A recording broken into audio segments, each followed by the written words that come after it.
കുടുംബ പ്രശ്നങ്ങളെല്ലാം വരുന്നതിൻ്റെ പ്രധാനപ്പെട്ട കാരണം കുടുംബ പരദേവതയാണ്. സാധാരണ മനുഷ്യൻ്റെ ജീവിതത്തിലെ ഒരു സ്പിരിച്വൽ ആയിട്ടുള്ള ഒരു ഇടപെടലുകൾ ഉണ്ടെങ്കിലാണ് അത് നമ്മുടെ ജീവിതത്തിൽ സ്മൂത്തായിട്ട് കൊണ്ടുപോകാൻ പറ്റും എന്നുള്ളൊരു തിരിച്ചറിവ് അന്നത്തെ ആൾക്കാർക്കുണ്ടായിരുന്നു. ഒരു ജ്യോതിഷന് ആ ഒരു ഉപദേവത ഏതാണെന്ന് പറഞ്ഞു കൊടുക്കാൻ കഴിയും? പറഞ്ഞു കൊടുക്കാൻ പറ്റും. എൻ്റെ കുട്ടിയെന്നല്ല സങ്കല്പം, കുട്ടികളുടെ തലമുറകൾ 7 തലമുറകൾ അപ്പുറത്തേക്ക് പോയാലും എൻ്റെ കുടുംബം നന്നാവണം.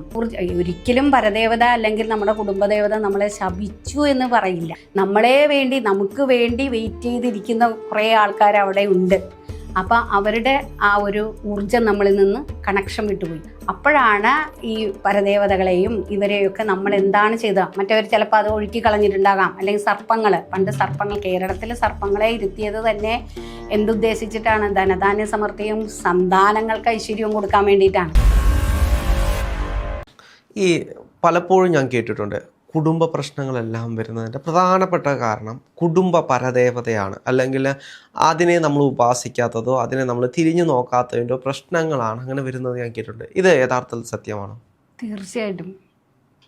പണ്ടുള്ള കുലങ്ങളിൽ, പണ്ടുള്ള വീടുകളിലൊക്കെ ഉപാസന അവർ വിചാരിച്ചിരുന്നു നമ്മൾക്ക് പറ്റാത്തൊരു കാര്യം ഉണ്ട്. അതായത് സാധാരണ മനുഷ്യൻ്റെ ജീവിതത്തിലെ ഒരു സ്പിരിച്വൽ ആയിട്ടുള്ള ഒരു ഇടപെടലുകൾ ഉണ്ടെങ്കിലാണ് അത് നമ്മുടെ ജീവിതത്തിൽ സ്മൂത്തായിട്ട് കൊണ്ടുപോകാൻ പറ്റും എന്നുള്ളൊരു തിരിച്ചറിവ് അന്നത്തെ ആൾക്കാർക്കുണ്ടായിരുന്നു. ഇന്നിപ്പോൾ നമ്മൾ സയൻസിൻ്റെ പുറകെയൊക്കെ പോകാൻ തുടങ്ങിയപ്പോൾ ആ കാര്യങ്ങളൊക്കെ പലപ്പോഴും അതുകൊണ്ടൊന്നുമില്ല, നമ്മൾ പ്രയത്നിച്ചാൽ, നമ്മൾ കഷ്ടപ്പെട്ടാൽ എല്ലാ കാര്യവും നമുക്ക് കൈപ്പിടിയിലാക്കാമെന്നൊരു ആത്മവിശ്വാസം നമുക്ക്, അല്ലെങ്കിൽ ഒരു മിഥ്യാധാരണ എല്ലാ മനുഷ്യർക്കും ഇപ്പോൾ ഉണ്ട്. പ്രാക്ടിക്കലി ആണ് എല്ലാവരും ചിന്തിക്കുന്നത്. അതിനപ്പുറമായിരുന്നു അന്നൊക്കെ. അതായത് അവർക്ക് അങ്ങനെ ഒരു നോളജ് ഉണ്ടായിരുന്നു, അവർക്ക് അങ്ങനത്തെ ഒരു അറിവുണ്ടായിരുന്നു. നമ്മൾക്കപ്പുറം വേറെന്തോ ഒരു സംഗതി ഉണ്ട്, ആ സംഗതികൾ നമ്മളെ നയിക്കുന്നു.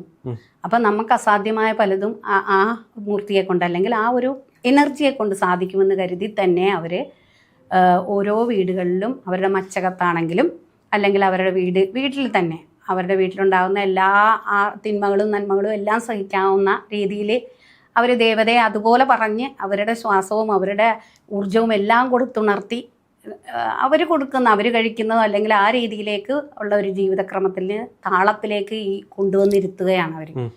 അപ്പോൾ ആ ദേവി അല്ലെങ്കിൽ ആ ദേവൻ അല്ലെങ്കിൽ ഏതാണോ മൂർത്തി അതറിഞ്ഞ് അവരുടെ ജീവിതത്തിൽ ഉണ്ടാകുന്ന എല്ലാ ഐശ്വര്യങ്ങളും ആ ദേവതയുടേതാണെന്ന് അവർ വിശ്വസിച്ചിരുന്നു. അതുകൊണ്ട് തന്നെ ഓരോ കാര്യങ്ങൾ ചെയ്യുമ്പോഴും അവർ ആ ദേവതയുടെ മുന്നിൽ അർപ്പണ മനോഭാവത്തോടെ നിന്നിട്ടുണ്ട്. അപ്പോൾ അങ്ങനെ വരുമ്പോൾ ആ ദേവതയെ ഉണർത്തി ഇരുത്തുമ്പോൾ തന്നെ അവരെന്താ പറയണേ, ഇത് എൻ്റെ പരമ്പരകൾക്ക് വേണ്ടിയിട്ടുള്ളതാണ്, അയാൾക്ക് വേണ്ടിയല്ല. പണ്ട് അങ്ങനെയാണ്. നമ്മളിപ്പോൾ ജീവിക്കുന്ന നമ്മുടെ കുട്ടി കുടുംബം അത് മാത്രം, ആ ഒരു പ്രത്യേക സർക്കിൾ. പണ്ട് അങ്ങനെയല്ല. എൻ്റെ കുട്ടിയെന്നല്ല സങ്കല്പം, കുട്ടികളുടെ തലമുറകൾ 7 തലമുറകൾ അപ്പുറത്തേക്ക് പോയാലും എൻ്റെ കുടുംബം നന്നാവണം. അവിടെ ഉണ്ടാകുന്ന എല്ലാ കുട്ടികൾക്കും ആ സന്തത പരമ്പരകൾക്കൊക്കെ ശ്രേയസ് ഉണ്ടാകണം, കുടുംബം നന്നായി നിലനിൽക്കണം, അവിടെ ഐശ്വര്യം ഉണ്ടാകണം, മഹാലക്ഷ്മി ഉണ്ടാകണം, ധനധാന്യ സമൃദ്ധി ഉണ്ടാകണം, അലച്ചിലുണ്ടാവരുത്, ഇതെല്ലാം തരണേ എന്നുള്ള സങ്കല്പത്തിലാണ് നമ്മൾ പരദേവത നമ്മൾ കുടുംബദേവതയായിട്ട് ഇരുത്തുന്നത്. അപ്പോൾ ആ ദേവതകൾ അതിൻ്റെ പ്രസാദം നമുക്ക് തന്നിട്ടുണ്ടായിരുന്നു. പിന്നീട് കുറേ കാലം കഴിഞ്ഞ് നമ്മൾ ടൗണിലോട്ടൊക്കെ മാറി, കൂട്ടുകുടുംബങ്ങൾ മാറി, ചെറിയ ന്യൂക്ലിയർ ഫാമിലിയായി. അങ്ങനെ വന്നപ്പം ചിലപ്പോൾ നമ്മൾ അറിയാതെ അവിടെ നിന്ന് അകന്നിട്ടുണ്ട്. അവിടെ നിന്ന് ചിലപ്പോൾ നമ്മൾ ഒരു നാട്ടിലുള്ള വീടായിരിക്കും, അവിടെ ഇങ്ങനെയൊക്കെ ഉപാസന ഉണ്ടാവും, അവിടെ അച്ഛനും അമ്മയും ഉണ്ടാവും, അവരത് ചെയ്തിട്ടുണ്ടാവും. നമ്മൾ ജോലിയുടെ പഠനാവശ്യങ്ങൾക്കായി ടൗണിലോട്ട് വന്നിട്ടുണ്ടാവും. പിന്നെ ടൗണിൽ നിന്ന് നമ്മൾ നേരെ വിദേശത്ത് പോയിട്ടുണ്ടാവും. അവിടെയൊക്കെ വെച്ച് നമ്മൾ എപ്പോഴൊക്കെയോ ഈ ലിങ്ക് വിട്ടുപോയിട്ടുണ്ടാവും. അപ്പോൾ നമുക്ക് വേണ്ടി വെയിറ്റ് ചെയ്തിരിക്കുന്ന കുറേ ആൾക്കാർ അവിടെ ഉണ്ട്. അപ്പോൾ അവരുടെ ആ ഒരു ഊർജം നമ്മളിൽ നിന്ന് കണക്ഷൻ വിട്ടുപോയി. അപ്പോൾ നമുക്ക് പലതരം നമ്മുടെ പ്രവർത്തനങ്ങളിൽ അതിൻ്റെ ഒരു കുറവുണ്ടാവും. അപ്പോൾ ആ ഒരിക്കലും പരദേവത അല്ലെങ്കിൽ നമ്മുടെ കുടുംബദേവത നമ്മളെ ശപിച്ചു എന്ന് പറയില്ല. ഞാൻ ആഗ്രഹിക്കുന്നില്ല അങ്ങനെ പറയാൻ. അങ്ങനെ നമ്മുടെ അച്ഛനോ അമ്മയോ അങ്ങനെ ശപിക്കില്ല. ഇതിനകത്ത് മറ്റൊരു കാര്യം എന്ന് വെച്ച് കഴിഞ്ഞാൽ, ഇന്ന് പലപ്പോഴും അവരവരുടെ കുടുംബദേവതകളെ വിൽക്കാൻ ശ്രമിക്കുന്നവരുണ്ട്, അല്ലെങ്കിൽ ആ ക്ഷേത്രത്തെ വിൽക്കാൻ ശ്രമിക്കുന്നുണ്ട്, അല്ലെങ്കിൽ ഇതിനെ എങ്ങനെയെങ്കിലും ഒഴിപ്പിക്കാൻ വേണ്ടി വെള്ളത്തിൽ ഒഴുക്കി കളയുന്ന ആളുകളുണ്ട്. ബിംബത്തെ മൊത്തത്തിൽ വെള്ളത്തിൽ ഒഴുക്കി ഇങ്ങനെയൊക്കെ ചെയ്യുന്ന ആ കുടുംബത്തിന് അവർക്ക് വരാൻ പോകുന്ന ദോഷങ്ങൾ എന്തൊക്കെയായിരിക്കും? ഇപ്പം അങ്ങനെ ചെയ്യുന്നില്ല, കുറച്ച് പുറകോട്ടായിരുന്നു അങ്ങനെയൊക്കെ. ഇപ്പം കുറച്ചുകൂടി ആൾക്കാർക്ക് മനസ്സിലായി തുടങ്ങി. കാരണം കുറച്ച് മുമ്പ് വരെ ആദ്യം നമ്മുടെ അപ്പൂപ്പന്മാരായിട്ട് ആരാധിച്ചു വന്ന് പിന്നെ ഒരു ഇടയ്ക്കൊരു തലമുറ വന്ന സമയത്ത് അവർക്ക് അതിനകത്തോട്ടൊന്നും വിശ്വാസം വരാതെ വന്ന് സയൻസാണ് എല്ലാം, ഇതൊന്നുമില്ല, കല്ലിനെയും മണ്ണിനെയും പൂജിക്കേണ്ട, അങ്ങനെ ഒരു ഇത്. അപ്പം അങ്ങനെ വന്നപ്പോഴത്തേക്ക് സ്വാഭാവികമായിട്ട് അതിൻ്റെ അപ്പം ഒന്നും അറിഞ്ഞില്ല. പിന്നീടുള്ള തലമുറകളിലേക്ക് വന്നപ്പോൾ പല പ്രശ്നങ്ങളിലൂടെ അവർ നീങ്ങുകയാണ്. അപ്പോൾ അവർക്ക് അതിനൊരു സൊല്യൂഷൻ കണ്ടെത്താൻ പറ്റുന്നില്ല. അപ്പോഴാണ് ഈ പരദേവതകളെയും ഇവരെയൊക്കെ നമ്മൾ എന്താണ് ചെയ്തത്, മറ്റവർ ചിലപ്പോൾ അത് ഒഴുക്കി കളഞ്ഞിട്ടുണ്ടാകാം. അല്ലെങ്കിൽ സർപ്പങ്ങൾ, പണ്ട് സർപ്പങ്ങൾ, കേരളത്തിൽ സർപ്പങ്ങളെ ഇരുത്തിയത് തന്നെ എന്തുദ്ദേശിച്ചിട്ടാണ്? ധനധാന്യ സമൃദ്ധിയും സന്താനങ്ങൾക്ക് ഐശ്വര്യവും കൊടുക്കാൻ വേണ്ടിയിട്ടാണ്. അപ്പോൾ ആ കാവുകൾ വെട്ടിത്തെളിച്ചിട്ടുണ്ട്. എനിക്കറിയാം, ഞങ്ങളുടെ കുടുംബത്തിൽ തന്നെ അങ്ങനെ ചെയ്തവരുണ്ട്. അല്ല, എല്ലാ കുടുംബത്തിലും ഇപ്പൊ കാവുകൾ വെട്ടിത്തെളിച്ചോണ്ടിരിക്കുകയാണ്. കാവുകൾ വെട്ടിത്തെളിച്ച് അവിടെ ആകെ ഇപ്പൊ അവിടത്തേക്ക് വേണമെങ്കിൽ ഒരു ബിംബം വെച്ചേക്കാം, ഒരു ചുറ്റുമതിലായിട്ട് 2 ഗ്രില്ലും അടിച്ചു. അതല്ല വേണ്ടത്. ശരിക്കും കല്ലുകൾ വെക്കുകയോ അല്ലെങ്കിൽ കോൺക്രീറ്റിനകത്ത് അവരെ ഇരുത്തുകയോ ഒന്നുമല്ല. നാച്ചുറലായിട്ട് അവര് പ്രകൃതിയുമായിട്ട് ഇണങ്ങി അവിടെ ഒരു കാവും ഒരു കുളവും ഉണ്ടാവും. അത് ഇക്കോസിസ്റ്റത്തിന്റെ ഒരു ഭാഗം കൂടിയാണ്. അവിടെ മീനുണ്ടാവും, ശുദ്ധവായു ഉണ്ട്, അവിടെ കാറ്റ്, നിറയെ മരങ്ങളുണ്ടാവും. അതിൻ്റെ അപ്പുറത്തേക്ക് ഉപാസനാദേവി തിരികൊളുത്തി നമ്മൾ പ്രാർത്ഥിക്കുമ്പോൾ അവിടെ ഒരു പോസിറ്റീവ് എനർജി വരുന്നുണ്ട്. ഇതെല്ലാം നമ്മൾ നശിപ്പിച്ചു. നമ്മളതെല്ലാം അമ്പലങ്ങളാക്കി മാറ്റി, അല്ലെങ്കിൽ നമ്മളതെല്ലാം കളഞ്ഞു. ആർക്കെങ്കിലും കൊടുത്തിട്ട് നമ്മൾ കുറച്ച് പൈസയും കൊടുത്തിട്ട് നിങ്ങൾ നോക്കിക്കോ, ഞങ്ങൾക്ക് വയ്യ, അത്രയും സ്ഥലം നമുക്ക് കിട്ടുന്നു എന്നൊക്കെ പറയുമ്പോൾ ആർക്കും അങ്ങനെ ഒഴിവാക്കി കളയാൻ പറ്റുന്നതല്ല ഈ ഊർജ്ജങ്ങളൊന്നും. അത് നമ്മളെ തേടി വരും. ഇപ്പം പിതൃക്കളായാലും ശരി, ഉപാസനാദേവി ആയാലും ശരി, ദേവന്മാരായാലും ശരി, അവരെല്ലാം നമുക്കങ്ങനെ ഒഴിവാക്കാൻ പറ്റില്ല. ഇവർ നമ്മളെ തേടി വരുമ്പോൾ അത് ഭവിഷ്യത്തുകളുമായിട്ടാണോ തേടി വരുന്നത്? അവർ നമ്മളെ തരും. ഇപ്പം നമ്മൾ വീട്ടിൽ നമ്മളുടെ അമ്മ ഇരിക്കുന്നു. അപ്പോൾ അമ്മയ്ക്ക് നമുക്ക് ഭക്ഷണമൊന്നും കൊടുക്കാൻ പറ്റുന്നില്ല. പകരം നമ്മൾ വേറെ ഒരു അനാഥാലയത്തിൽ പോയിട്ട് കുറേ അമ്മമാർക്ക് നമ്മൾ ആഹാരം കൊടുക്കുന്നു. അത് മോശമല്ല. കുറേ അമ്മമാരുടെ വിശപ്പ് എടുത്തുക എന്ന് പറയുന്നത് നല്ലതാണ്. പക്ഷെ അവർ കഴിച്ചതുകൊണ്ട് നമ്മുടെ അമ്മയുടെ വിശപ്പ് മാറുമോ? ഇല്ല. അവിടെ നമ്മുടെ അമ്മയുടെ വിശപ്പ് മാറണമെന്നുണ്ടെങ്കിൽ നമ്മൾ അവിടെ ഭക്ഷണം കൊടുക്കണം, അതിനുള്ള ഏർപ്പാട് ചെയ്യണം. അപ്പോൾ നമ്മൾ കുറേ അമ്പലങ്ങളിൽ പോകുന്നുണ്ടാവും, മഹാക്ഷേത്രങ്ങൾ പോകുന്നുണ്ടാവും, എല്ലായിടത്തും പോകുന്നുണ്ട്. നമ്മൾ ചെയ്യുന്നതൊന്നും വേസ്റ്റ് അല്ല. പക്ഷേ പ്രോപ്പറായിട്ട് നമ്മുടെ അമ്മ വിശന്നാൽ, ആ ഒരു വിഷമം വന്നാൽ തീർച്ചയായിട്ടും അതിൻ്റെ ഒരു കണക്ഷൻ പൊക്കിൾക്കൊടി ബന്ധമുള്ളതല്ലേ. അതുപോലൊരു ബന്ധമാണ് ഈ നമ്മുടെ ഈ പരദേവത അല്ലെങ്കിൽ കുടുംബദേവതയും ഈ നമ്മളുമായിട്ടുള്ളത്. പൊക്കിൾക്കൊടി ബന്ധം പോലെ തന്നെയാണ്. അപ്പോൾ അത് മറക്കുമ്പോൾ തീർച്ചയായിട്ടും അമ്മ പട്ടിണി കിടന്നാലും നമ്മൾ ഫോണെടുത്ത് വെച്ച് വിളിച്ച് ചോദിച്ചാൽ മോനെ നിനക്ക് സുഖമാണെന്നായിരിക്കും ചോദിക്കുന്നത്. അല്ലാതെ ഞാനിവിടെ പട്ടിണിയാണ്, എന്നെ നോക്കാത്തതെന്നാണ് ഭൂരിഭാഗം അമ്മമാരും പറയില്ല. അതുപോലെ തന്നെയാണ് പരദേവതമാർ നമ്മളെ ശപിക്കുകയോ അല്ലെങ്കിൽ അവൻ എന്നെ നോക്കാത്തത് കൊണ്ട് അവൻ ഇത്ര രോഗം വരട്ടെ, അങ്ങനെയില്ല. പക്ഷെ അവരുടെ ഒരു താപമുണ്ട്. അവർ വിഷമിക്കും, ഇവരെന്നെ തിരിച്ചറിയുന്നില്ലല്ലോ, ഈ പിള്ളേരെന്താണ് ഇങ്ങനെ വഴിതെറ്റി പോകുന്നത്, ഇവരെ എങ്ങനെ ഞാൻ കൊണ്ടുവരും. അപ്പോൾ അവരെ തിരിച്ച് വിളിച്ചാൽ മാത്രമേ അവർ കണക്ഷനിലേക്ക് വരുള്ളൂ. അപ്പോൾ തിരിച്ച് വിളിക്കാൻ നമ്മൾ എന്ത് ചെയ്യും? ഇപ്പം നമ്മൾ ഒരാളെ വിളിച്ച് വന്നില്ല, അപ്പം നമ്മളൊന്ന് തോണ്ടും അല്ലേ, ഇല്ലെങ്കിൽ നമ്മൾ എന്ത് ചെയ്യും? ഒന്ന് കൈ പിടിച്ച് ബലമായിട്ട് വലിക്കും. ഇതുപോലെ തന്നെയാണ് ഈ പരദേവതകളും. പക്ഷെ ഇന്നത്തെ തലമുറയിലെ പകുതിയോളം ആളുകൾക്കും അവരുടെ കുടുംബദേവത ഏതാണ്, അവരുടെ പരദേവത ഏതാണെന്ന് അറിയത്തില്ല. അപ്പൊ അത് അറിയാൻ എന്തെങ്കിലും വഴിയുണ്ടോ? അല്ല, പരദേവത അറിയണം എന്നൊന്നും ഇല്ല. ഇപ്പം നമ്മളത് തേടി നടക്കുന്ന ഒരുപാട് ആൾക്കാരുണ്ട്. നമ്മളിപ്പോൾ തേടി കണ്ടുപിടിക്കാൻ പറ്റും. നമുക്ക് ഇങ്ങനെ ഗ്രഹനില നോക്കിയിട്ടൊക്കെ അറിയാൻ പറ്റും. പക്ഷെ അതിൻ്റെ ആവശ്യമില്ലെന്നാണ് എൻ്റെ ഒരു അഭിപ്രായം. കാരണം എന്താണെന്ന് വെച്ചാൽ നമ്മുടെ പരിമിതികൾ വെച്ചിട്ട് നമുക്കാണ് ദേവതയെ അറിയാൻ പറ്റാത്തത്. ദേവതയ്ക്ക് നമ്മളെ അറിയാമല്ലോ, തീർച്ചയായിട്ടും അറിയാമല്ലോ. അതൊരു ഊർജ്ജമല്ലേ. അല്ല, ഇപ്പൊ നമുക്ക് ഒരുപാട് ദേവതകളുണ്ടല്ലോ, അതുകൊണ്ടാണ് അല്ല ഞാൻ പറയാം, ദേവതയ്ക്ക് നമ്മളെ അറിയാവുന്നത് കൊണ്ട് നമ്മൾ എന്ത് ചെയ്യണം? നമ്മളുടെ ഞാൻ അറിഞ്ഞിട്ടില്ല, നിങ്ങളെ എനിക്കറിയില്ല, എൻ്റെ തെറ്റുപറ്റിപ്പോയി, കണക്ഷൻ വിട്ടുപോയി, എനിക്കറിയില്ല. പക്ഷേ ആരാണോ എൻ്റെ പൂർവികന്മാർ ഉപാസിച്ചിരുന്നത്, ഉപദേവതയായി എൻ്റെ കുടുംബത്ത് വെച്ചിരുന്നത്, ആ ദേവതകൾക്കായി ഇതാ ഒരു ദീപം മതി.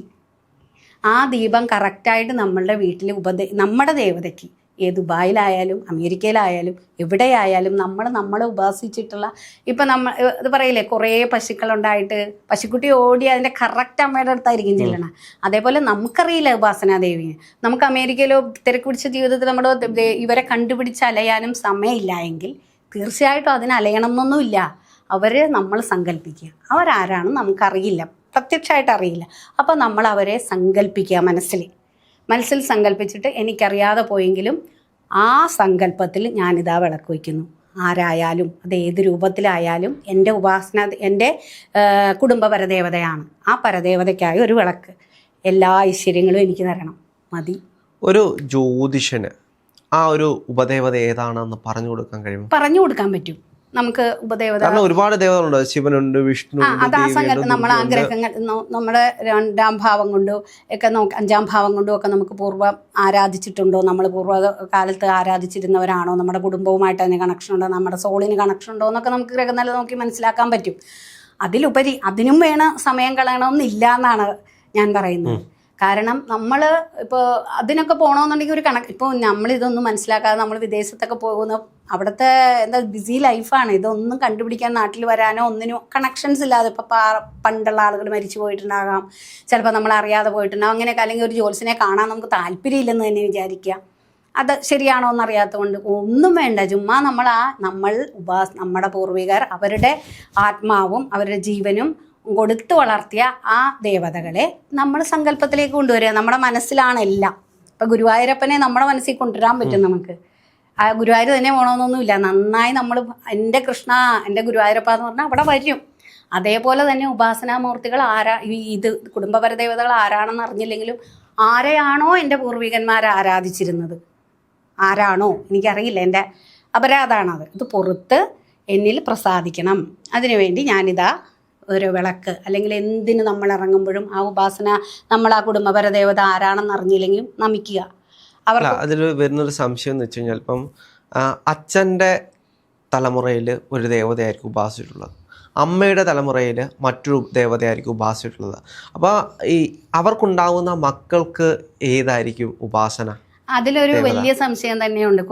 കുറേ അത് സംസ്കാരത്തിൻ്റെ ഒരു വ്യത്യാസമുണ്ട്. നമ്മൾ ഇപ്പോൾ പണ്ടുള്ള നായർ സംസ്കാരം അവരുടെ രീതിയിൽ വരുമ്പോഴത്തേക്ക് പലപ്പോഴും പിന്നെ അമ്മ വഴിയാണ് അവരച്ഛനെക്കുറിച്ച് അധികം ഈ അച്ഛൻ്റെ ആരാധനാമൂർത്തികളെക്കുറിച്ചല്ല, അവരമ്മ വഴിയാണ്. അതായത് പൊക്കിൾക്കുടി ബന്ധത്തിനാണ് പ്രാധാന്യം കൊടുക്കുന്നത് അച്ഛൻ. അത് പൂർവികമായിട്ട് പറയുമ്പോൾ പണ്ട് ബ്രാഹ്മണന്മാരുമായിട്ട് അങ്ങനെ വേളിയായിരുന്നല്ലോ. അപ്പോൾ ആ വേളിക്ക് അധികാരം ഉണ്ടായിരുന്നില്ല ഈ ബലികർമ്മങ്ങൾ ചെയ്യാനോ അല്ലെങ്കിൽ അച്ഛൻ്റെ വീട്ടിലേക്ക് പോകാനോ ആ വേളിയിലുണ്ടായ കുട്ടികൾക്ക് അധികാരം ഉണ്ടായിരുന്നില്ല. അപ്പോൾ പിന്നെ അവർ ആ ഭാഗം അവിടെ വിട്ടു. അപ്പോൾ അവർക്ക് ശരിക്കും വരുന്നത് അവർ കാണുന്ന അമ്മയുടെ കുടുംബവും അവിടുത്തെ ആരാധനാക്രമങ്ങളുമാണ്. അപ്പോൾ തീർച്ചയായിട്ടും അത് മതി, മറ്റേതിനെക്കുറിച്ച് തേടി പോകാൻ പറ്റില്ലല്ലോ നമുക്ക്. അപ്പം അങ്ങനെ ചെയ്യാം. അതിന് നമ്മൾ പറയുന്നത് എന്താണെന്ന് വെച്ചാൽ ഓരോ ഗ്രഹനില നോക്കിയാൽ നമുക്കറിയാൻ പറ്റും അച്ഛൻ വഴിക്ക് എന്താണ്, അമ്മ വഴിക്ക് എന്താണ്, അല്ലെങ്കിൽ നമ്മുടെ ഉപാസനാമൂർത്തി എന്താണ്, അതിലേത് സങ്കല്പത്തിൽ എടുക്കണം, അതൊക്കെ അറിയാൻ പറ്റും. എന്നാലും നമ്മൾ ആ ഒരു സങ്കല്പത്തിനും വിശ്വാസത്തിനുമാണ് അവിടെ പ്രാധാന്യം. ആരെ എന്തെന്നുള്ളതിനേക്കാളും ആരായാലും എന്തായാലും ഞാനതിനെ ആരാധിക്കുന്നു, ഞാനതിനെ ബഹുമാനിക്കുന്നു, അതെൻ്റെ ജീവൻ്റെ ഭാഗമാണ് എന്നുള്ളൊരു കോൺസെപ്റ്റ് നമ്മൾ അംഗീകരിച്ചാൽ തന്നെ ഈ പരദേവത ശാപം താപം എന്നൊക്കെ പറയുന്ന സംഗതികളൊക്കെ പോകും. വളരെ സിമ്പിളാണ്. നമ്മളത് തേടി അന്വേഷിക്കുക, ഒരു ജോത്സ്യൻ്റെ അടുക്കൽ ചെല്ലുക, പിന്നെ അത് കണ്ടുപിടിക്കുക അമ്മ വഴിക്കാണോ അച്ഛൻ വഴിക്കാണോ. ഇനി അപ്പോൾ കുറേ പേരും അച്ഛൻ വഴിക്കുള്ളതുണ്ട്, അവിടെയും ശക്തമായ ആരാധനാമൂർത്തികളുണ്ടായിരുന്നു, അത് കുഴപ്പമാണ് ഇത് കുഴപ്പമാണെന്നൊക്കെ പറയുമ്പോൾ നമ്മളാകെ കൺഫ്യൂസ്ഡ് ആവും. ഇങ്ങനെ കൺഫ്യൂഷൻ വേണ്ട, ആരായാലും ആയിക്കോട്ടെ, നമ്മളവരെ എല്ലാവരെയും വണങ്ങുന്നു. ഒരു ദീപം കത്തിച്ചാൽ മാത്രമേ. ഒരു ദീപം കത്തിക്കുക. നമ്മളുടെ കുട്ടിക്ക് ഇപ്പോൾ ഒരു കുട്ടി ജനിച്ചു, അല്ലെങ്കിൽ ഒരു ചടങ്ങ് നമ്മളുടെ വീട്ടിൽ നടക്കുന്നു, നമ്മൾ ഗുരുവായൂരപ്പന് ഫോട്ടോ ആരാധിക്കുന്നവരാ, മഹാദേവനാണെങ്കിൽ അങ്ങനെ ആരെയാണോ ആരാധിക്കുന്ന ആ സമയത്ത് നമ്മൾ ഇതും ഫസ്റ്റ് ചെയ്യുക. അപ്പോൾ അങ്ങനെ ചെയ്യുമ്പോൾ അവിടെ അവർ തൃപ്തരായി. അപ്പോൾ അച്ഛൻ വഴിക്കായാലും ശരി അമ്മ വഴിക്കായാലും ശരി ആരായാലും ശരി അങ്ങനെ ഒരാളുണ്ടെങ്കിൽ, അങ്ങനെ ഒരു എനർജി ഉണ്ടെങ്കിൽ അവർക്കറിയാം, കണ്ട അവൻ വിളിച്ചു, അപ്പോൾ അവിടെ വന്നു. അപ്പോൾ ആ ഒരു സങ്കല്പം ഉണ്ടെങ്കിൽ, അങ്ങനെ ഒന്ന് വണങ്ങിയാൽ, അങ്ങനെ ഒന്ന് അംഗീകരിച്ചു കൊടുക്കാൻ നമ്മൾ തയ്യാറായാൽ തീർച്ചയായിട്ടും പൂർവികർ ചെയ്തു വെച്ചതാണ്, നമുക്ക് വേണ്ടി ചെയ്ത കാര്യങ്ങളാണ്, നല്ല കാര്യങ്ങളാണ്. ആ ലിങ്ക് വിട്ടുപോയിട്ടുണ്ടെങ്കിൽ ലിങ്ക് കണക്റ്റ് ആവും, മതി. അതാണ് അതിൻ്റെ രീതി. അങ്ങനെ മതി എന്നാണ് ഞാൻ വിശ്വസിക്കുന്നത്. കാരണം നമ്മളിപ്പോൾ ഗ്രഹനില നോക്കുക, പിന്നെ അച്ഛൻ വഴിക്ക് പോയി അമ്മ വഴിക്ക് പോയി ഇപ്പം കേരളത്തിൽ തന്നെ നമ്മുടെ ഹിന്ദു സമുദായത്തിൽ പല ആചാരങ്ങളാണ്. ഇപ്പം പലതരത്തിലാണ് ആചാരങ്ങൾ പോകണം. അപ്പോൾ ചിലർക്ക് അച്ഛൻ്റെ വഴിക്ക് ഒരു ലിങ്കും ഉണ്ടാവില്ല. ചിലർ കല്യാണം കഴിഞ്ഞു കഴിഞ്ഞാൽ ഭാര്യ പിന്നെ ആ പെൺവീട്ടുകാരുമായിട്ട് ഒരു ബന്ധവും ഇല്ല, ഭർതൃഗ്രഹത്തിൻ്റേതാണ് എന്ന് വിശ്വസിക്കുന്ന ആചാരമുള്ളവരുണ്ട്. പക്ഷെ അങ്ങനെ അല്ലല്ലോ. ജനിച്ചത് എവിടെ ആയാലും കണക്ഷൻ അവിടെ DNA എങ്ങനെയൊക്കെ എടുത്താലും അമ്മയുടെ അച്ഛൻ്റെയൊക്കെ വരില്ലേ. അപ്പോൾ എത്ര വന്നാലും ആ കണക്ഷനും ഉണ്ടാവും. അപ്പം നമ്മൾ ആരെയും ബുദ്ധിമുട്ടിക്കണ്ട, ആരോടും പരാതി വേണ്ട, ആരെയും തിരക്കി ചെല്ലണ്ട. നമ്മൾ സ്വയമേ ഇങ്ങനെ ഒരു രീതി ഫോളോ ചെയ്യുന്നതായിരിക്കും സിമ്പിൾ, മോസ്റ്റ് പവർഫുൾ